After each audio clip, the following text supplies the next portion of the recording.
चाहूं करूं, और करना चाहिए मुझे, उसमें कोई गुरेज नहीं है, बशर्ते बाकी मालिक ने सिर्फ और सिर्फ इंसान बनाया है, मानव और मानव बनाया है, कोई जाति और धर्म नहीं बनाया है। जाति और धर्म हमारे लोगों ने, हमारे पूर्वजों ने बनाया है अपनी अपनी रोटियां सेकने के लिए।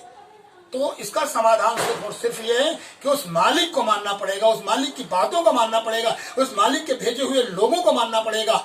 निश्चित तौर से बहुत कुछ ठीक हो जाएगा, भारत शक्तिशाली देश बनेगा, मानवता जिस दिन आ जाएगी, जिस दिन जाति और धर्म के बंधन से हम ऊपर उठ जाएंगे। क्या आपके सामने यहाँ पे जो स्कूल बंद हैं ये भी एक चुनौती है? जी जी, बिल्कुल बिल्कुल चुनौती है, क्योंकि कानून तो एक होता मानता हूँ, लेकिन उसके साथ क्या है, ये होना चाहिए कि उस समय की परिस्थिति क्या है। तो ये नहीं देख रहे हैं, जैसे देहातों में किसी प्रकार का कोई ऐसा वो नहीं है, लेकिन ये चुनौती जिससे तमाम प्राइवेट विद्यालय के जो टीचर हैं वो भुखमरी के कगार पे हैं, उनके लिए सरकार सोच भी नहीं रही है।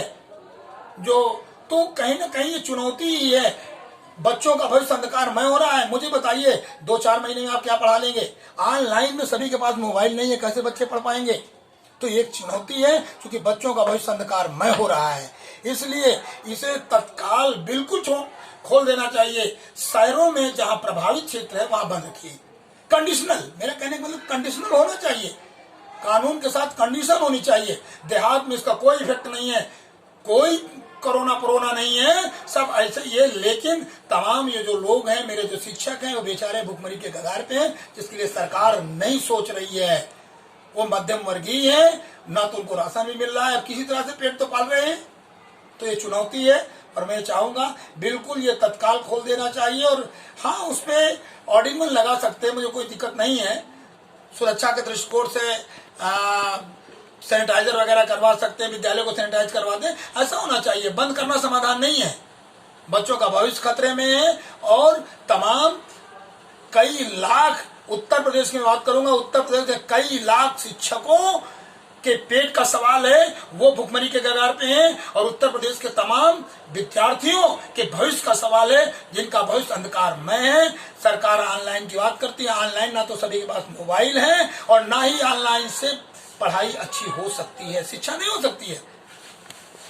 तो क्या इसमें समाधान में क्या हम उनके अभिभावकों को जागरूक करें, या बच्चों को जागरूक करें, या सरकार जागरूक करें? इस समाधान कहाँ से मिलेगा? चूँकि आप एक स्कूल के प्रबंधक भी हैं, इसलिए मैं आपसे एक सवाल यह भी करता हूँ कि इसका क्या समाधान हो सकता है? जी सही साहब, देखिए पहली बात तो अभिभावक को जागरूक होना चाहिए कि कोरोना नहीं है, कोरोना सर्दी खांसी जुकाम के नाम का कोरोना है। कोविड-19 जो चला है, कुछ विदेशी से कुछ लोगों तक पहुंच पाया है, वो यहाँ नहीं है। तो उनको अपने बच्चों के भविष्य के लिए सोचना चाहिए, सरकार को पत्र लिखना चाहिए, सरकार को आगाह करना चाहिए कि नहीं, विद्यालय हमारे बच्चों का भविष्य अंधकारमय है, आप विद्यालय खोलें, विद्यालयों में सुरक्षा की व्यवस्था इंतजाम कराया जाए। इससे कहीं कुछ ऐसा नहीं हो सकता है कि यहाँ कोरोना है, बच्चों का जो भविष्य है वो उज्जवल हो। एक चुनौती और भी समाज में यहाँ दिखाई पड़ती है, जो ऊंच नीच जात का है, वो आपको क्या लगता है?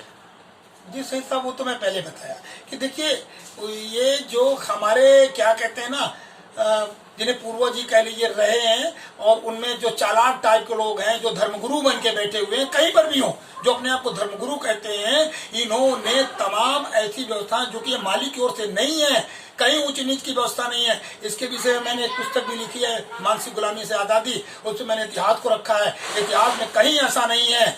तो ये निश्चित तौर से ये भी हमारी एक चुनौती है कि ऊंच नीच छुआछूत भेदभाव, इसे हमें दूर करना चाहिए। यदि इसे हम दूर नहीं करते हैं तो निश्चित तौर से हम पतन की ओर रहेंगे, हम आगे नहीं बढ़ पाएंगे।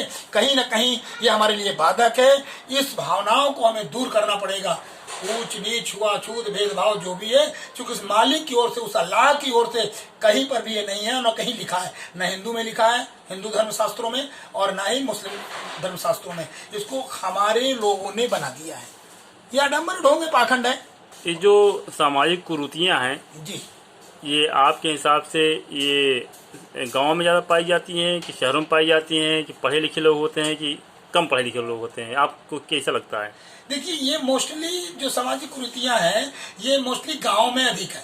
गांव से फिर शहरों में भी, फिर मैं वही कहूंगा, जो मानसिक गुलामी, पढ़ लिख करके भी लोग अपने विवेक का इस्तेमाल नहीं कर पा रहे हैं और मानसिक गुलाम है, लकीर के फकीर हैं, तो वो वहां पर भी शहरों में भी है। ऐसा नहीं कि शहर में नहीं है, शहरों में भी है, लेकिन मोस्टली देहात में, क्योंकि वो जागरूक नहीं है, वो शिक्षित नहीं है, इसलिए उन्हें कुछ पता नहीं है। और शिक्षित होने के बावजूद भी हम मानसिक गुलाम होने के कारण तो हम उस चीज को फॉलो नहीं कर पा रहे हैं।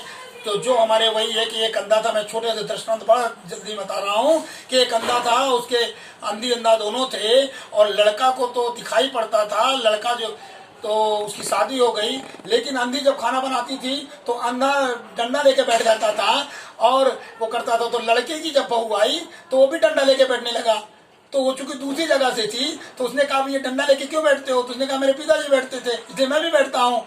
तो अरे, तो उसने समझाया कि तुम्हारी माँ को दिखाई नहीं पड़ता था, कुत्ता ना आ जाए इसलिए तुम्हारे पिताजी बैठते थे। अरे, मुझे दिखाई पड़ रहा है, तुम जाओ दूसरा काम करके आओ। तो यही सेम पढ़े लिखे लोगों की भी है कि सब कुछ जानने के बावजूद, किताबों में पढ़ा भी है, फिर भी मानते नहीं है, अपने विवेक से तर्कपूर्ण उसको सोचते नहीं है और जहां का इन कुरीतियों में फंसे हुए हैं। मुझे बताइए, मंदिर मस्जिद का इस समय जरूरत है हॉस्पिटल की। मैं विरोधी नहीं हूँ, किसी के धर्म की आस्था को ठेस नहीं पहुंचाना चाहता हूँ, लेकिन जो गलत है उसे गलत कहना ही पड़ेगा। मंदिर और मस्जिद से देश का निर्माण नहीं हो सकता, ये आस्था का सवाल है। आस्था दिल में होती है, आस्था आपके जगह में होती है। यहाँ तो तमाम लोगों की रोजी रोटी, ये जो धर्मगुरु बैठे हैं, चाहे हिंदू के हो या मुसलमान के हो, ये केवल अपनी रोटियां सेकने के लिए कर रहे हैं, उसकी लड़ाई लड़ रहे हैं। इससे देश का कोई भविष्य उज्जवल होने वाला नहीं है। इसलिए परमात्मा को मानिए, अल्लाह को मानिए, भगवान को मानिए, गॉड को मानिए, आपकी जहां पर भी आस्था हो उसको मानिए, मैं इंकार नहीं करता हूं, लेकिन कुरीतियों को दूर करना पड़ेगा, अपनी आंखों को खोलना पड़ेगा।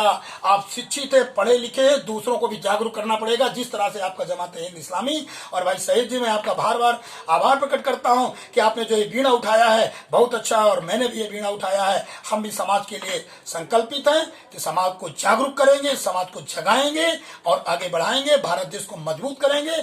और जो भी ये चुनौतियां हैं, इनके समाधान के लिए सिर्फ और सिर्फ मैं बात फिर यही कहूंगा, क्योंकि मैं नास्तिक नहीं हूँ, आस्तिक और सत्य है। मैं कुरान भी पढ़ता हूँ, बाइबल भी पढ़ता हूँ और गीता भी पढ़ता हूँ, मेरे पास सभी हैं। तो भाई सईद जी, सब जगह पढ़ने के बाद मैंने माना कि एक सर्वशक्तिमान ईश्वर है, और है उसने माँ के गर्भ में हमें बनाया है, उसे हमें मानना पड़ेगा। और उसने जो हमें रास्ता बताया उसका सही रास्ता मानना पड़ेगा। जो धर्मगुरु बताते हैं अपनी लपेट झपेट के इसे नहीं मानना होगा, क्योंकि हमें भी उस मालिक से हम बात कर सकते हैं। मैं तो करता हूँ, वो मालिक मुझे बताता है कि तू ये कर, तो तुम्हें भी बताएगा, सबको बताएगा। जी चौधरी साहब, आभार तो मैं व्यक्त करता हूँ, आपका आभारी हूँ। आपने बहुत कीमती समय हमें दिया और हमारी संस्था को दिया, और आइंदा भी आपसे हम संपर्क में रहेंगे। आप हमारे बहुत अच्छे दोस्तों में से हैं, बड़ी मेहरबानी, जी सर, धन्यवाद। बस आपकी